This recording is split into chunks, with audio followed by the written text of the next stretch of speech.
What's up, everyone? Welcome back to another Operation Meteor Report.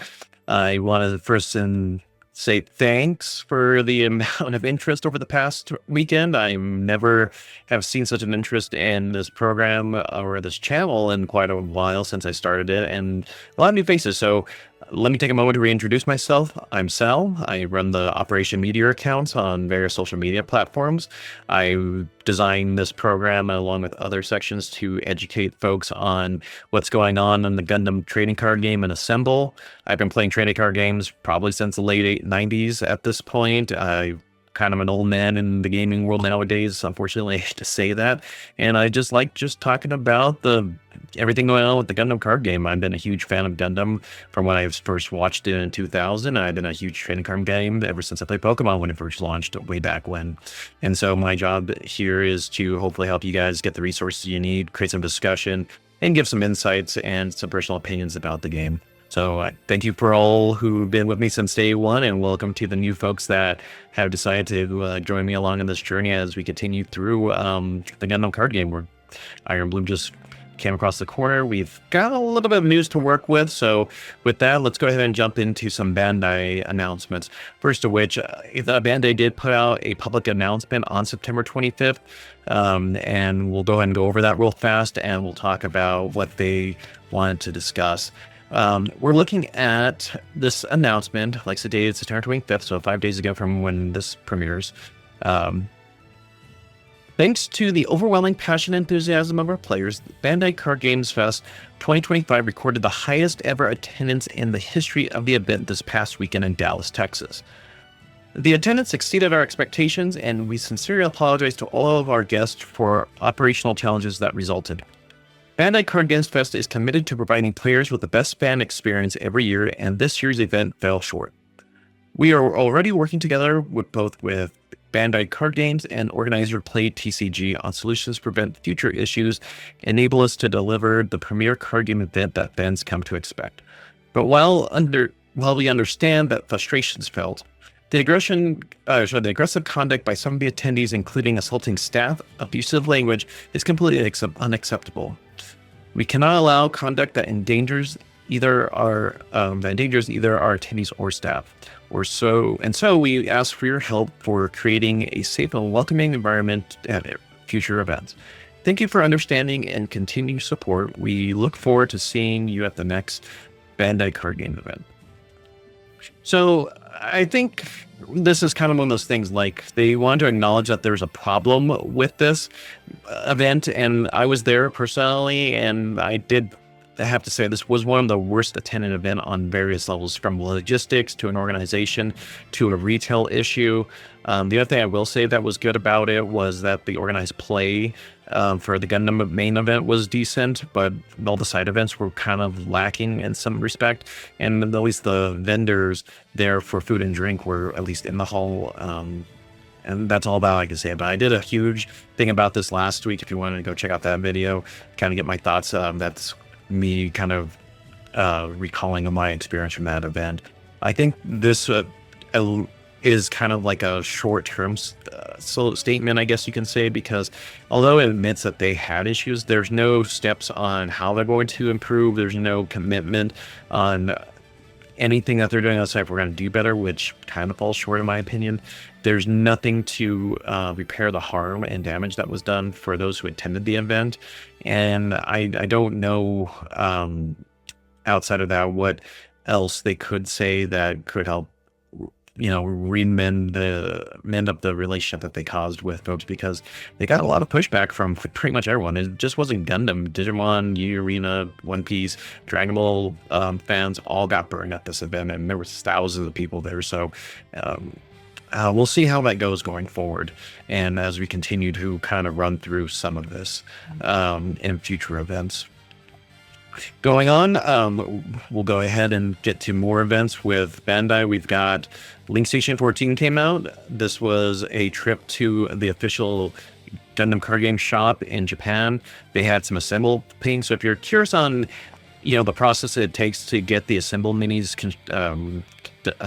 assembled and get them painted, it's it's not a bad watch. I took a little bit of a look at it, and I kind of go, well, I'm going to definitely need to get paint brushes that are going to be good for applying that, because the assemble pieces, if you don't know, are all monocolored. So you're going to have to go buy paint primer, get the right brushes to apply it on there. I mean, we still have a release for the game, so you got plenty of time to kind of get your supplies going, but it was kind of an eye-opening experience to know how much work is going to go into playing this miniatures game. If you haven't played one, it's a lot of time and detail, but you kind of fall in love with the building assembly, or you hate it and you just don't do it anymore and save your cash in the long run.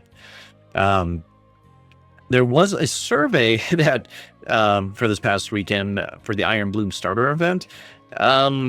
If you haven't been in the know on Reddit or Facebook or other social media, Iron Bloom has been a real hit or miss with folks. I've been privileged enough to live in a town where, I know the local store. He's really good about ensuring that his locals got product and he prevented scalping, but he is probably one in 5 shops that does a good job. It's hard to say which shops are bad, which ones are good, because there's no way to really get an idea of what is going on with that. I've seen plenty of folks. I mean, no more than half hour's drive from where I am, there's a shop that completely messed over an entire group of folks, unfortunately, and it's been a mess. So they did put out a link out there for that, and let's see if we can get back to that. So if you clicked on the link that was on the Bandai page, this is what you get here. And it says that the survey can't be found and we can't get feedback, because I think they probably got the impression that they messed up big and there's no reconciling that. And I'm hoping that the reprints of this will be too far out of date. I mean, unfortunately, with people trying to get the God decks, meaning that all the cards are the plus versions of them, and people are literally buying these off shelves in the hope of getting one so they can either A, flip it for a larger amount of cash, or B, just have it in their collection, and they're just selling the cards, or the bricks as they call them. If your stores are having an issue, you can use the global.cardaz.com/inquiry and fill out the survey there. This will give Bandai some feedback as to which stores are being really crummy with that. If you sign up for an event and the store immediately decided to cancel that event and decided to do something to where they canceled the event and then they kind of just went ahead along their way and decided to sell everything at market because they can make more money, you can refer them to this page, and you'll just fill out this form. You'll be able to essentially put them on the hook for not getting with the Bandai guidelines, because Bandai is very specific. The allocation that was sent was supposed to be for this event. It was not supposed to be sold at market value. It's not supposed to be sold online so that way stores can make a quick buck. It was supposed to be for this event, because Bandai is trying to build a community, and because of market value increases, scarcity of product and all that, we're in the bad sense of now people are just trying to get product just for that. So if you have a store that kind of messed you over, fill this out. It's at least a step in the right direction to hopefully, correct some of these bad actors. And moving on, we've got some more news with the fact that the rules and FAQ updates has gone through. So this covers suppression, gives you the ruling on all of that needs to get done on how to read that correctly. A lot of people were asking questions like, does breach and suppression combine? They don't, because breach is when you destroy a character, you deal the damage based on the breach value, does not trigger with suppression. Suppression does not win you the game. All it does is just remove 2 additional shields. So if your opponent has 1 shield left, then you swing in with the Barbados or the Gundam X coming out that has suppression. You don't win the game, you just blow up the shield like if it was a regular character. So reopen the rules, it'll help you out, especially if you're playing in major events this weekend, and we can hopefully all get caught up, because we do have the regional in LA this weekend, and it'd be kind of nice to be able to just watch that, and hopefully players are going to know what is going on with that. Next is the Gundam Wing Premium set.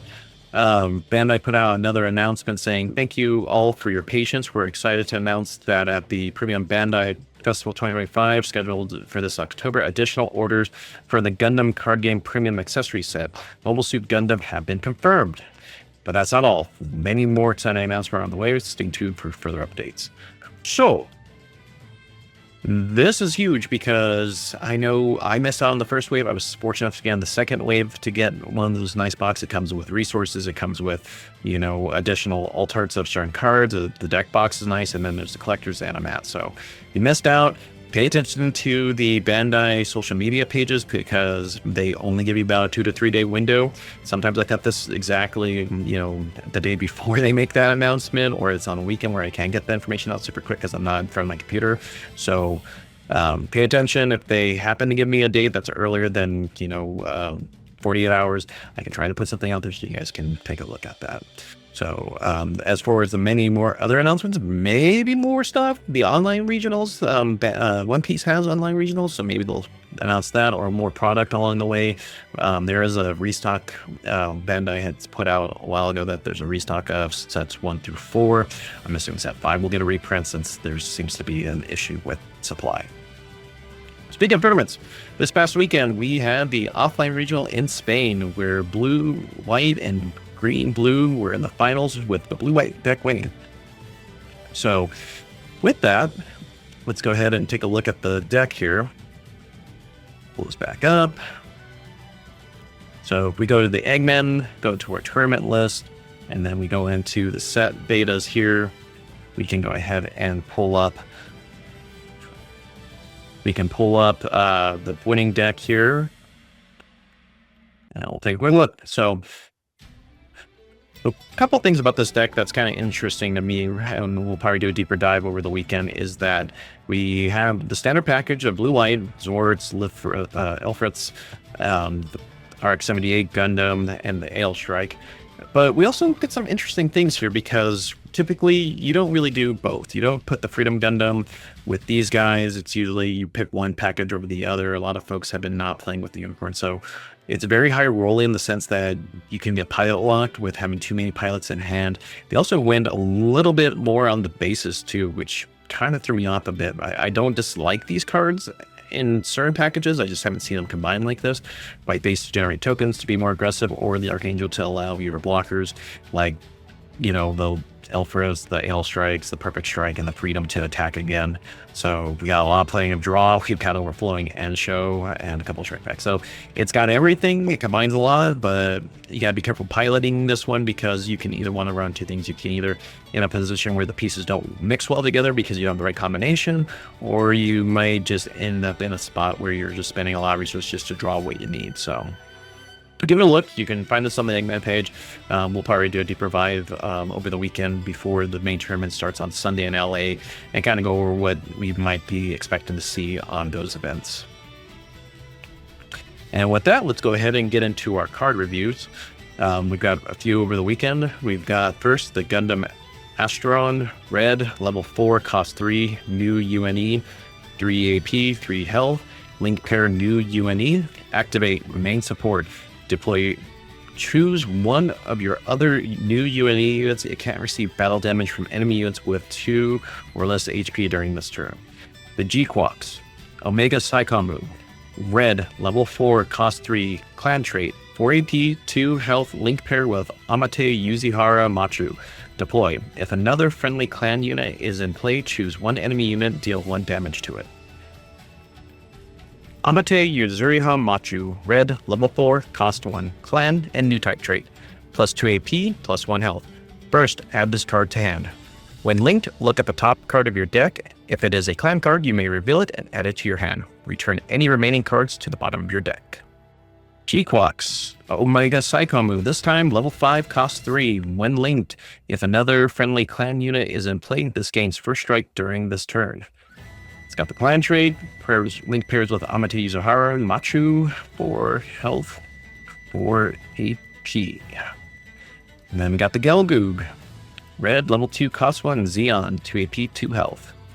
Ortega's Rictom, G-Quox, green, level 3, cost 2, clan, 3 AP, 2 health, link pair, Ortega. Deploy. Choose one of your other clan units. During this turn, it may choose an active enemy unit with 3 or less AP as an attack target.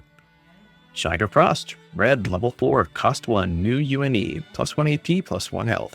First, add this card to your hand. During link attack, choose one of your new UNE units. It gets plus 2 AP during this turn. Decisive Last Resort. Purple, level 5, cost 4. Burst, choose one enemy unit that's level 3 or lower, deal 2 damage to it. Main, choose 6 purple unit cards from your trash, exile them from the game. If you do, choose one enemy unit, destroy it. Desil Gallet. Purple, level 4, cost 1, Vegan, X-Rounder, plus 2 AP, 1 health. Burst, add this card to your hand. When linked, you may choose one Vegan card that's level 2 or lower from your trash and pay its cost to deploy it. Okay, so let's take a look at a few cards real quick, because some of them are kind of interesting with the fact that you get the Last Resort, Decisive Last Resort, which allows you to essentially just nuke a card on the field. This is kind of crazy because now you have to commit to this package of the fact that you don't want to pack more than 2, 3 if you're feeling froggy, because the fact that you have to banish your cards from play, similar to how we use an EX resource, means that you're not going to have too many units to do that with. You may have to also commit to using the level 2, the Grazes, or the 2/2. You're going to have to use the Hawkerin, and then figure out if you're going to use Barbados or if you're going to lean into the Vulture pack when it comes out later. When the set comes out, you can do that, but I definitely would not be pairing this if you're thinking about playing this with like the Unicorn. I would definitely, Banshee mode, don't play that, because you're going to have the strong choice of doing that. Now, the cool thing is this gets rid of a lot of annoying pests, like the Freedom that's linked pair with Kira. This gets rid of that high-end Wing Zero that everyone's having a problem with. This gets rid of the Banshee that can be hard to deal with, and the Unicorn Destroy mode. So I don't see this as being a warped card, but it's definitely a necessary card for that late game when you just need to push in, or you need to restabilize after getting nuked down by a huge attack. So I do like that card. I think that one will probably end up being something that will get a little bit more use out of when we can start trashing and mill armor cards. The Freedom kind of helps out with that, but it's not guaranteed that you're going to flip any units over. The fact that the G-Quux that's level 5 gives First Strike is very interesting, because in the blue-red package that now gives you the Banshee Unicorn, and now it gives you the G-Quux to allow you to now do another First Strike, meaning that you're trading for nothing at that point, and that's a huge bonus for a lot of decks that we're looking at that.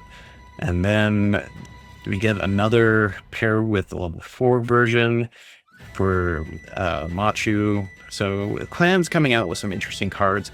The fact that Ortega's card kind of goes in with the whole Clan, allowing you to attack an active unit, fits well with the green package, so that will hopefully help you deal with some annoying things, like now you can use that to attack a blocker and free up your card. So we'll talk more about more combinations. Probably try to get a video out on Saturday to kind of go over what we'll expect to see on Sunday in LA. They did have the tickets go on sale in Florida for the stuff. Unfortunately, I didn't get really much notice ahead of it. So put yourself on the wait list. Just check out the Gundam main page and go sign up. Put yourself on the wait list. Sometimes if they feel that they can handle more capacity, they'll get people off the wait list, or you'll just have to go into the general pool and go pay for the tickets the morning of the announcement. And then the Dusseldorf Bandai Card Games Fest also went live this past weekend. So we got a lot of tournaments coming up still. I mean, we've got the Canada one coming up later in October as well. We've got, I think the Brazil one comes up. So we've got a lot of online regionals. And the fun part is that this coming weekend in LA, we'll actually see the purple cards be tournament legal. So we'll see if it makes the list. I have a feeling that either blue white or purple white or purple blue may have a decent shot, since they both give the draw that those decks need. And with that, hope you guys have a great week. We'll be back for Friday. We'll have the pilot profile of, our Barbados pilot, Mikazuki, and then we'll try to get the tournament profile set up for Saturday so people can figure out what's going to be played on Saturday. And with that, have a good week. And as always, go forth, Gundam Team.